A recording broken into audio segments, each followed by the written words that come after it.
Good morning. Happy Monday. It's been a while since I've gone live on a Monday. I'm going live today because today is the second day of Hanukkah. And yesterday, I thought it would be a good idea, since I am embarking on this empathy revolution, to use the first day of Hanukkah, even though Hanukkah is not in the Torah, just as Christmas is not listed in the Bible. I thought it'd be a good opportunity, though, to scour the Torah for the empathetic lessons that are in it, and share 5 of them so that I could get people to, just during this 8-day Hanukkah celebration, be thoughtful about how we could be more empathetic. Backstory is I use an image tool called Unsplash, and it's free sourcing of images. And I had uploaded an image, and I think I searched for Torah. That was what I was searching for.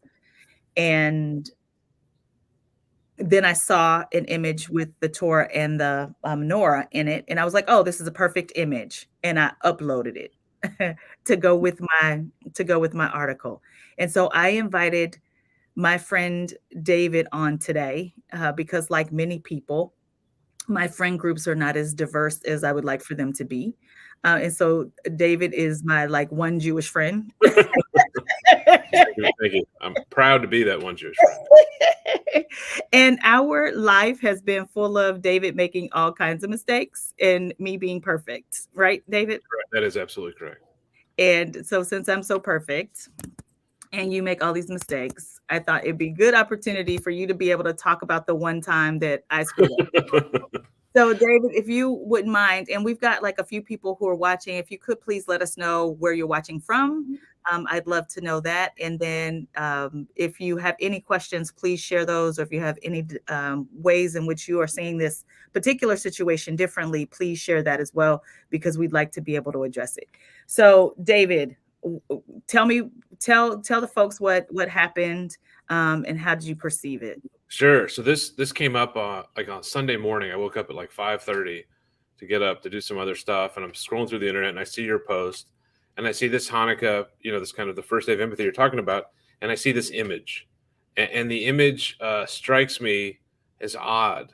It's Jewish related image, but there are a few things that maybe don't necessarily fit, and some that kind of act as almost a distraction from I think what your message was.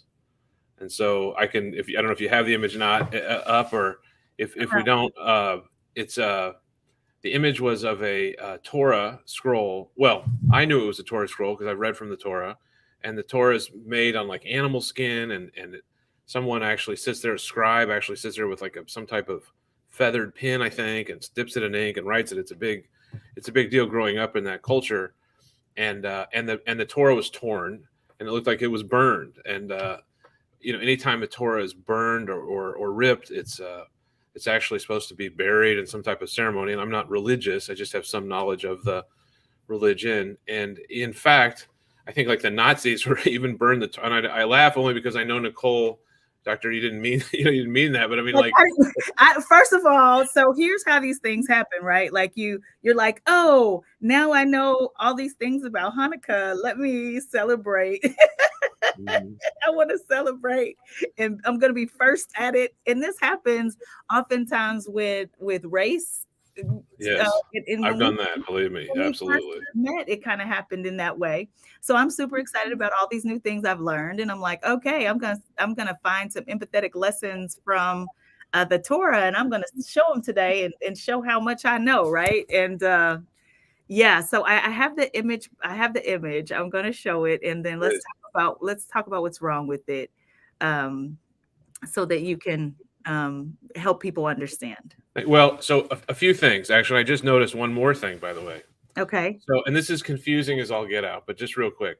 So the Torah, when you get bar mitzvah, or even you go to a service on Saturday, you take the Torah out of the ark, and you put it down on the bema is what it's called, like where a minister would be preaching from, and you unroll it to the place where you're going to read, and you're not even allowed to touch it with your fingers because the idea is the oil on the fingers would get on there in that handwritten Hebrew, and it it goes from right to left. So the very top up there on the right, and I can't.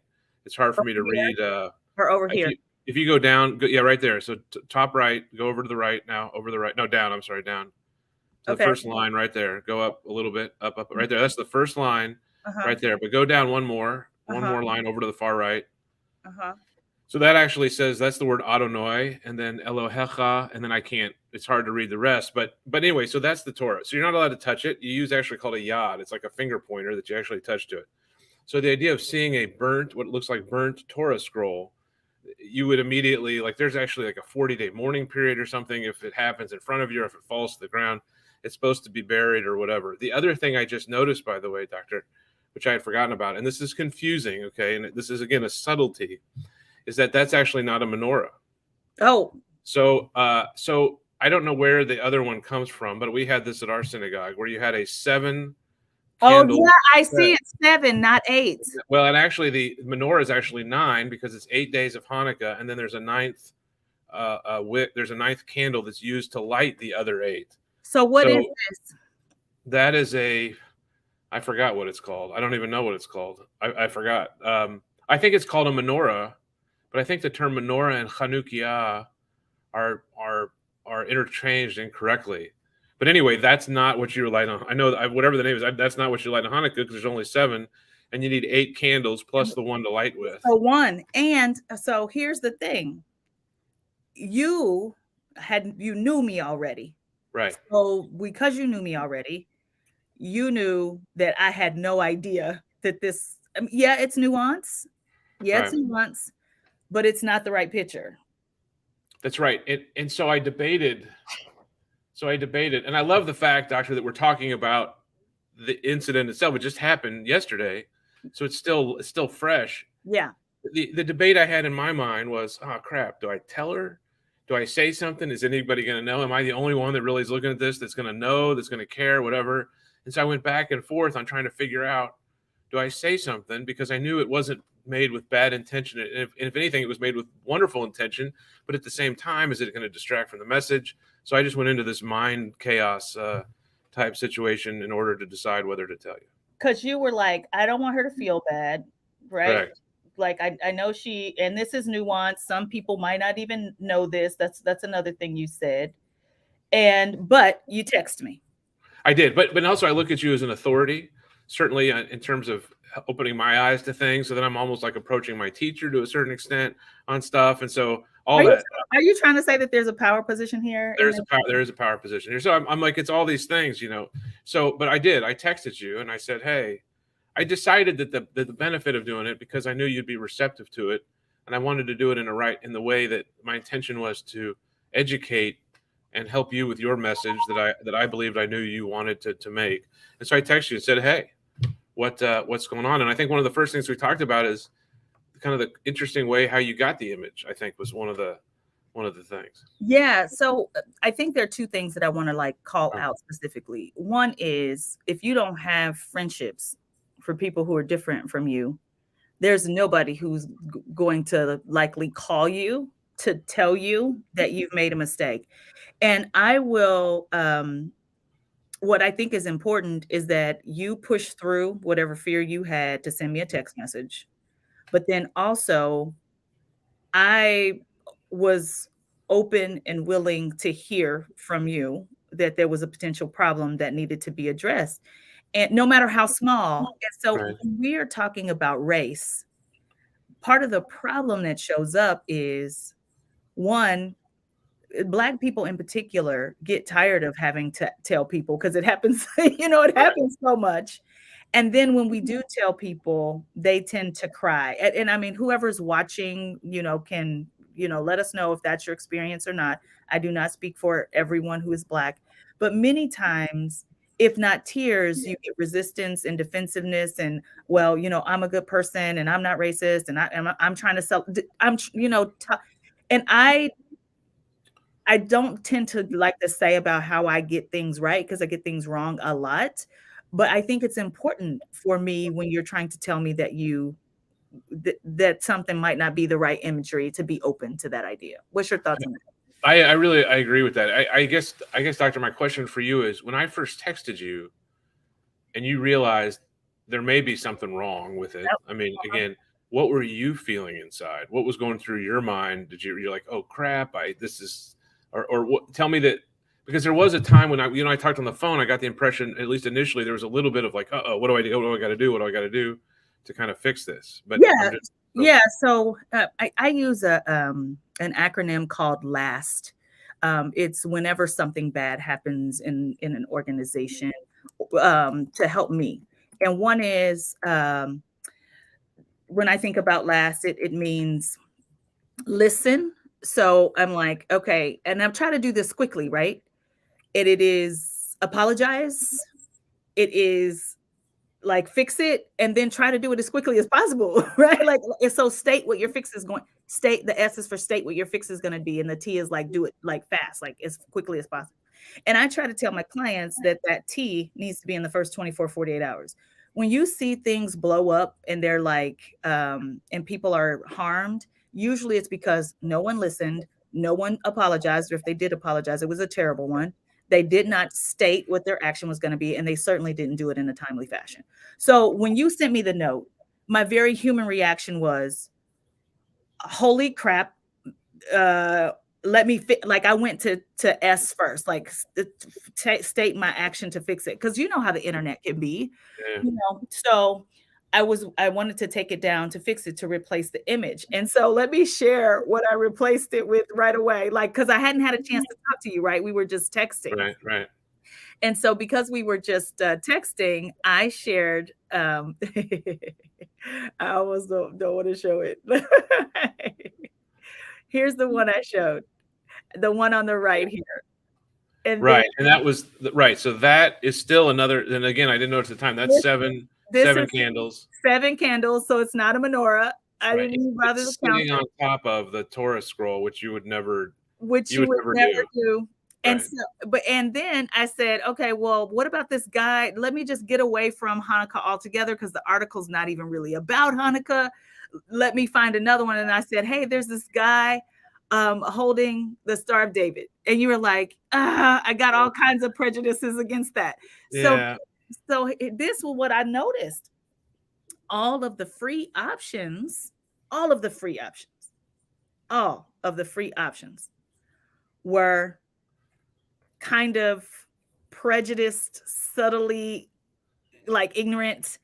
I And ended up wrong. Yeah. and wrong. I ended up paying for an option, for a photo that was really, that was just people sharing latkes and had a menorah in it. And it was, that was fascinating that the free options were all subtly discriminatory.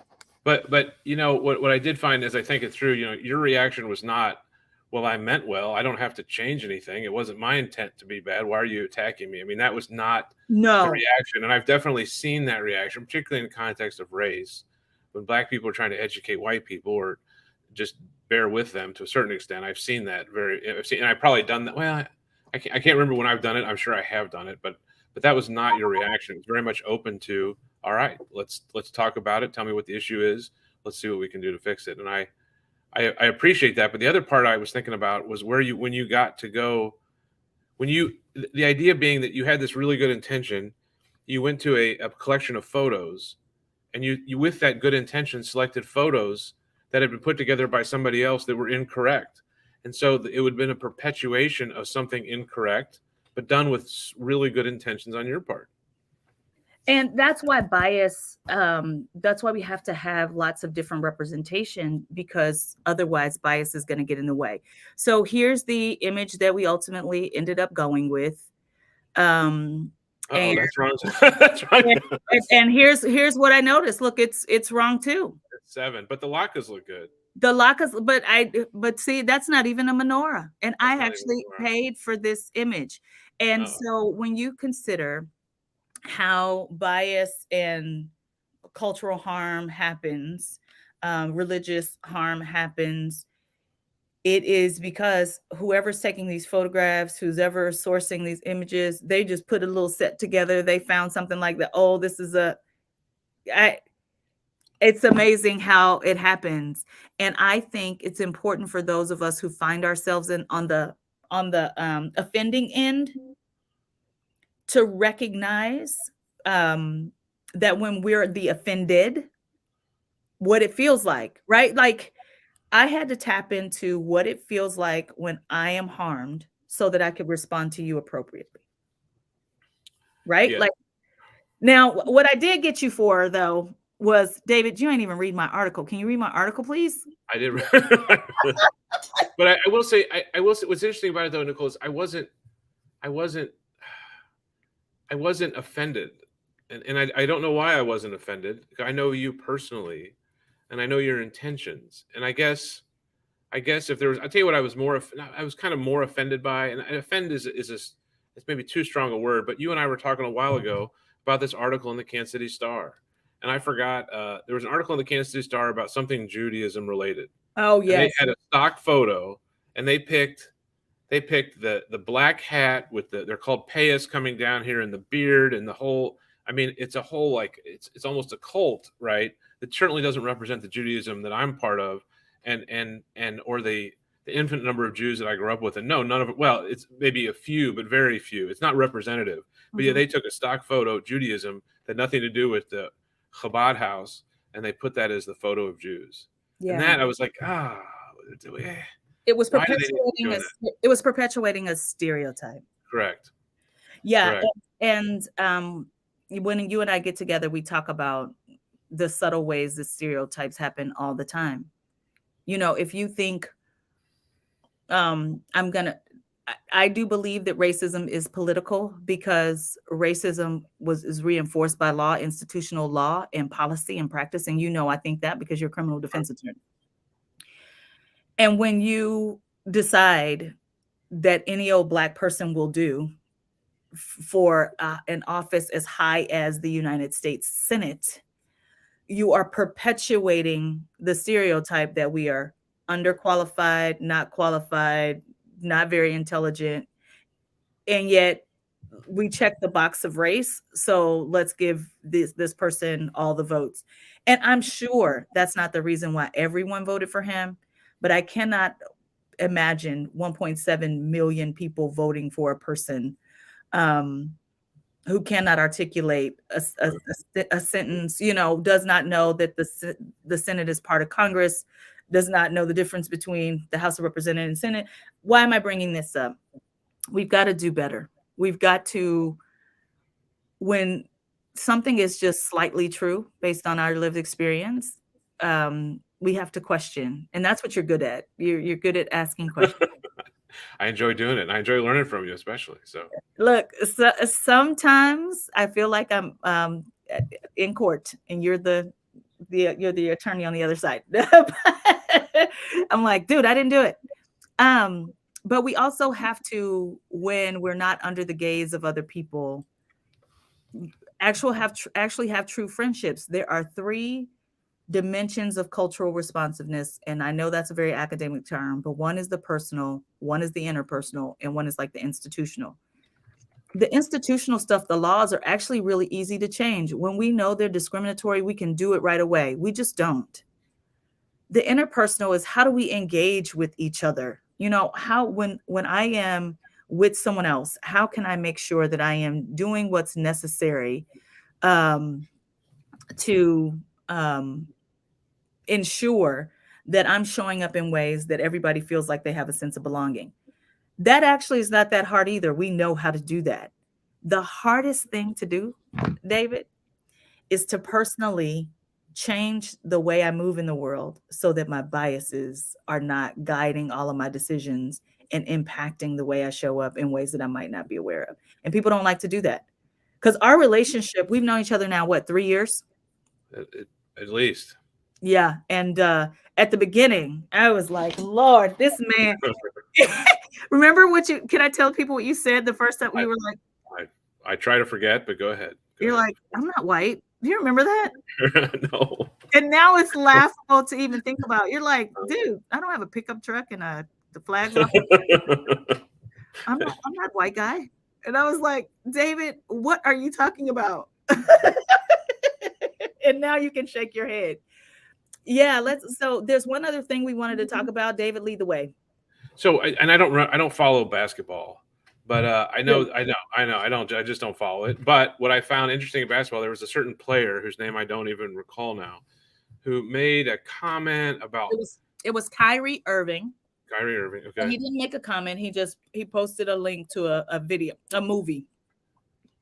And he got, I mean, roundly criticized. I think he got suspended for posting a video of it. And what made me think about that was I wondered my reaction for a second there. I wondered if your mistake there with the photo gave me the opportunity to have a little bit of leverage in our relationship. And it would certainly violate our personal relationship in doing that.